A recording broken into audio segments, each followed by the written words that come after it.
Welcome to another episode of the Saline Post Show. I'm editor Tran Longmore. We start off this week's show with a roundup of news from around town. At City Council last week, despite a plea from the owner of Breck and Grill, Saline City Council went ahead with new parking rules that have been under review for months. While the new parking rules are technically less restrictive, in practical terms, they're more stringent because the city's police department will enforce them. Breck and Grill owner Paul Garagosian said he thought $10 tickets might chase customers away from Saline. City Council also heard plans to develop a 4-acre parcel of city-owned land at 207 South Monroe Street. Peters Building Company is offering $165,000 for the property and proposes 11 homes for the lot. Another company is offering $200,000 for the property and plans to build 7 duplexes. Residents on Mark Hanna Court say they've been trying to buy 4 tiny city-owned parcels behind their homes to build a buffer between their homes and future development. But the city said it couldn't sell the parkland. Now the city is selling the parcels as part of the development. Mayor Monroe apologized to the residents for past misinformation. Monroe said the city's planning commission will review the proposals. The 2014 Saline Celtic Festival lost a little bit of money after repaying the city $27,500. Rainy weather forecasts may have chased away patrons despite the beautiful weather. Festival organizers say insurance and marketing costs were likely too high. An error in beer pricing may have cost the festival about $3,000. Organizers cautioned against expecting large crowds or big revenues in the future. Saline Main Street manager Bob Rosenberger is retiring to be with his wife in Florida. We caught up with Bob at his goodbye party Friday at Dan's. Well, it's not an easy decision, but I'm leaving because my wife's been living in Florida taking care of her mother, and we've been apart for a little over 2 years, and I miss her. And so this is an opportunity for us to get back together again, and we're going to keep our home in Saline because we love it here, and we'll be back to for summers and holidays, and I'm going to volunteer with Main Street. City Council member Lee Burgoyne, who was trounced by Mayor Monroe in the November 2nd election, says he's running for City Council in November. Burgoyne said he has more to offer to the city of Saline. The annual Schools of Rock concert benefit for the Foundation for Saline Area Schools sold out. More than 1,000 tickets were gone in just 15 minutes. The concert is January 9th at Saline High School.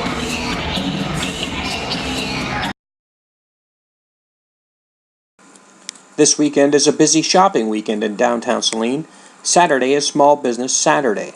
Shoppers in downtown Saline are invited to pick up a passport and have it stamped as they travel from store to store. When done, they leave their passport with a merchant, and they're entered to win a wreath and several prizes. About a dozen people turned out for a forum on the Saline Community Fair. The fair has been plagued by falling attendance and falling revenue. Participants shared ideas for the fair. Among them, bringing the fair parade back to downtown Saline to generate interest, downsizing the fair and moving it to Henny Field, where it used to be held, or merging with the 4-H fair and community fairs in Chelsea and Manchester. And Dan's Downtown Tavern, which expanded in 2011, is expanding again. They're taking over the space formerly held by the Resale Boutique, which is moving to the former site of Tom Mack Photography. And now for a busy week in sport. The Saline football team survived a roller coaster of a game and defeated heavily favored Cass Tech 30-15 Saturday in the state semifinal. Here's our report. Timely scoring and a dominant defensive performance lifted Saline to a 30-15 victory over Cass Tech in the semifinal at Troy Athens High School Saturday. Saline qualified for next Saturday's championship game against Clarkston at 1 p.m. at Ford Field. After a scoreless first quarter, Cass Tech opened the scoring in the second quarter. A Saline team that couldn't move the ball in its first 3 series responded immediately. Even though we didn't do a lot offensively today, I thought we responded twice at critical times. The first touchdown we hadn't done anything up to that point. Saline's defense then stopped Cass Tech on 4th down and kicked a field goal to take a 10-7 lead into halftime. The second half began with Tyrone Miller's 82-yard kickoff return. I just knew we needed to play. We needed our energy back up. Since we had so much energy through the first half, I just knew that we needed more energy through the second half to finish it. All right, what can you describe the run a little bit? I saw four or five Cass-Tech players to my outside, and I was like, oh, wait, I might not make it, so I just cut it back, and I saw just me and the kicker. I was like, he's not going to tackle me there. Saline led 17-7. After it looked like Cass-Tech had scored a touchdown on a keeper, an official brought the play back on a holding call. On the next play, on 4th and 7, Steven Slattery made the play of his life.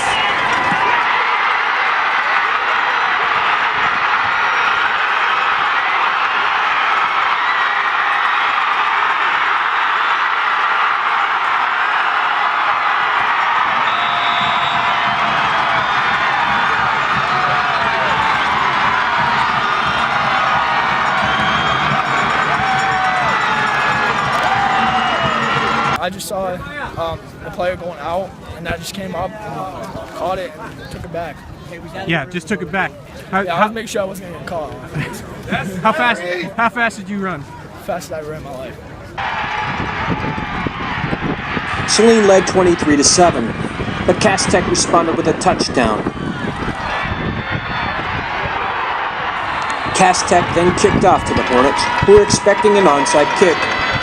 The technicians kicked it deep, and the Hornets got in trouble when Kevin Gross tried to pick up the ball. He was hit before he could, and the ball went into the end zone, where Cass-Tech recovered it. Suddenly, the scoreboard said 23-21, and Cass-Tech was lining up for a 2-point play.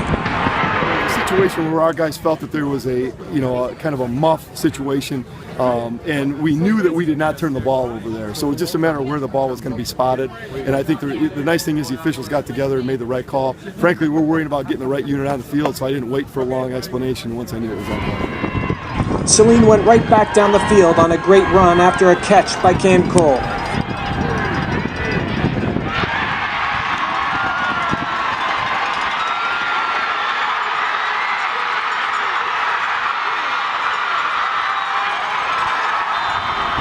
And then Kevin Gross, who nearly got his team in trouble just a few minutes before, had 2 hard runs to finish off the game and send Saline to the state championship.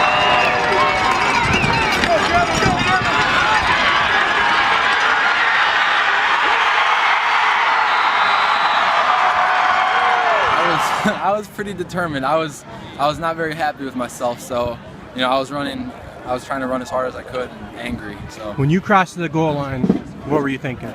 I was very happy. I can't even put it into words. I was just, so happy for my team. Chris Tarrick explained Saline's success stopping Mike Weber, who decommitted from Michigan following the game. We watched the Chippewa Valley game, he ran for 400 yards, and we were looking at the film, and we were like, we can stop him, because, our defense is technically sound. What we did, we had to stay at depth and use our speed, because you're not going to just bowl over, 330-pound offensive linemen, right? They're all Big Ten commits. They got a couple Big Ten commits, but our game plan was to stay at depth and use our speed and make sure we stayed disciplined, and we did. Personally, I feel like we played great. Offense was struggling early on. We couldn't. And we knew as defense we had to come out and just shut them right down, and that's what we did. So, how satisfying is it right now to know you stopped maybe the best runner in the state, one of the best in the country? Oh, this is so words can't even explain it, because it's just an unbelievable accomplishment, and I'm excited. So. While the Saline football team looks for its first state title Saturday, the Saline Swim and Dive team won its 7th state championship since 2009. But for the girls, it's their first since 2010. Saline performed well on Friday and gave itself a chance to win Saturday. Amy Stevens rebounded from a couple slightly off weeks to defend her state championship with a D1 record-setting score. And then the Hornets swam well.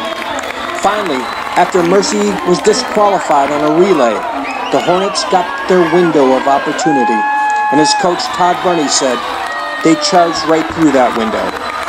Down by half a point, they went head-to-head with Mercy in the 400 relay.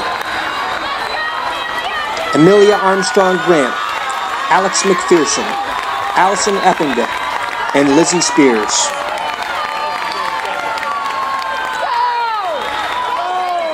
Here's the rest of the race.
They won the race by a full 3 seconds, and they set a new school record in the process.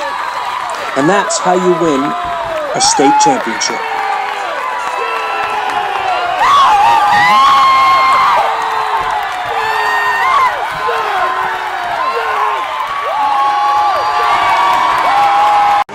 Finally, the winter sports season opened Wednesday. Owen Helber scored 2 goals and assisted on 4 others, and Ethan Pike scored twice and added 3 assists. Scott Thomas was sharp in goal, and the PK was solid, as Saline won 6-2 over Dearborn United.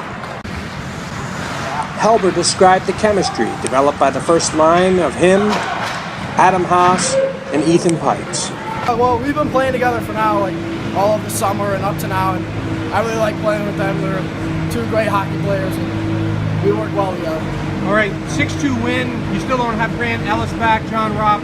Yep. How big is it to get this win, and how much are you looking forward to getting all the guys back? It's huge. We're really looking forward, but obviously we want them to win on the football field, but we're really looking forward to having them back. We wrap up this episode with the Fitness Minute with Lindsay Stewart of the Rec Center.